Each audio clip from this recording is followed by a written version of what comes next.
I wanted to write this sooner than I expected, but only got up the courage now. I, 30, M, married my wife, 29, F, about 5 years ago. I always saw her as a caring, loving person who was always concerned about me, but when everything happened, she showed herself to be a completely different person. I don't know if she pretended to be that way because of our marriage. After 1 year of marriage, we had a daughter, 4, F.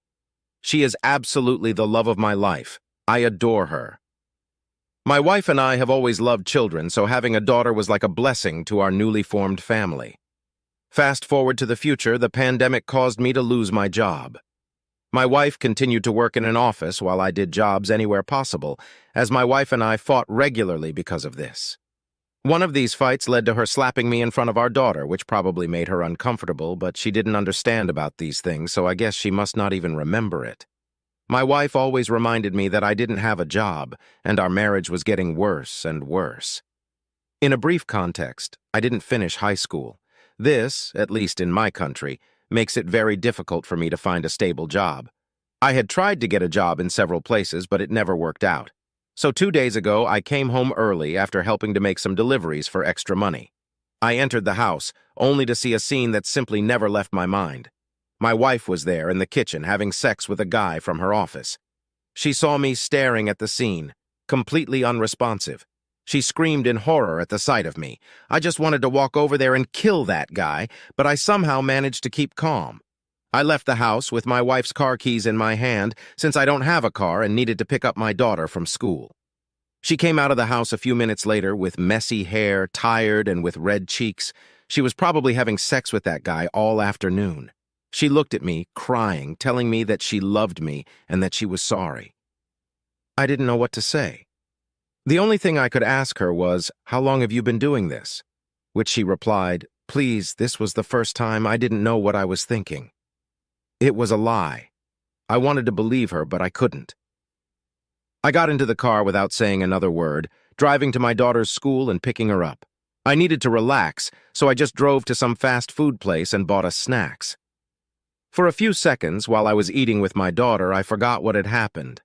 After spending an hour with my daughter, my wife texted me, saying that she loved me and was very sorry for what she had done, and that she was at a friend's house in the office so that she could relax. I didn't answer anything. I drove home only to find that guy sitting on the sidewalk looking down. I got out of the car and put my daughter to sleep in our former house, then got out of it. I just watched him turn around, crying, saying that he didn't know she was married. I asked him to explain, and he said that she basically lied to him. He told me that she said that she was single and that her ex-husband lived in another state, and her daughter lived with her. He told me they never had sex in the bedroom, and that she always wanted this on the living room or the kitchen. That is why they never had sex there, since that is the only place where there were pictures of me and her together. And if he found out, he would probably freak out and stop to hook up with her. I asked him the same question I asked to my wife. "How long have you been doing this?" And he answered that they had been having this affair for 3 months. I didn't know what to say. I stopped feeling my body completely. I've never been so devastated in my entire life. I told him to go home, but he told me that he didn't have a car and that my wife brought him to my former house, and she was the one who drove him home. I felt a little remorse from him. Maybe he was telling the truth. Maybe he was truly sorry. I gave him a ride to his house, but we didn't talk the whole way. When we got there, I asked him if he had anyone, if he was in a relationship. He replied that he had a girlfriend.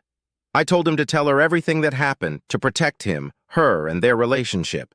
I said that she would probably freak out, but remembered him that he simply wouldn't be able to continue a relationship knowing that he cheated on his girlfriend. I said that, in the end, it was his decision to tell her or not. He just agreed and got out of the car. After that, I came home to keep my daughter company.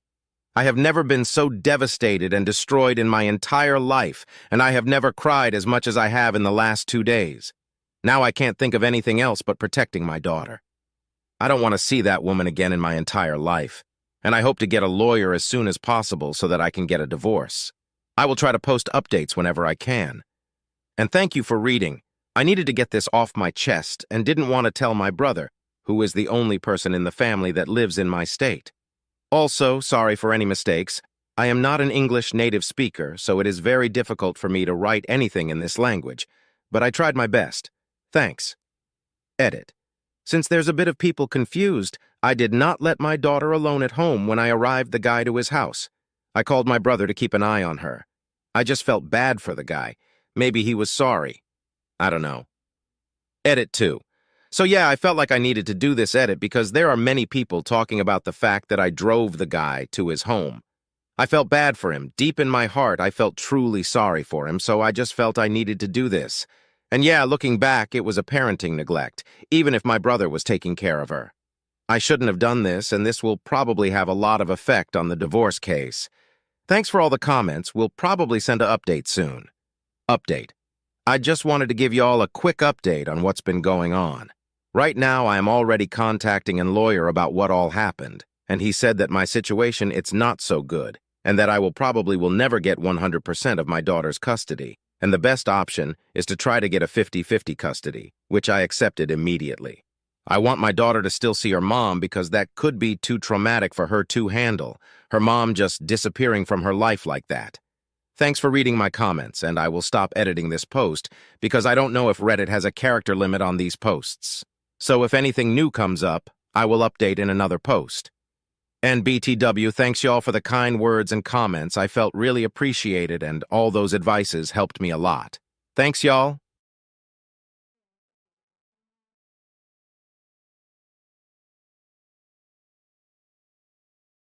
More than likely my very life.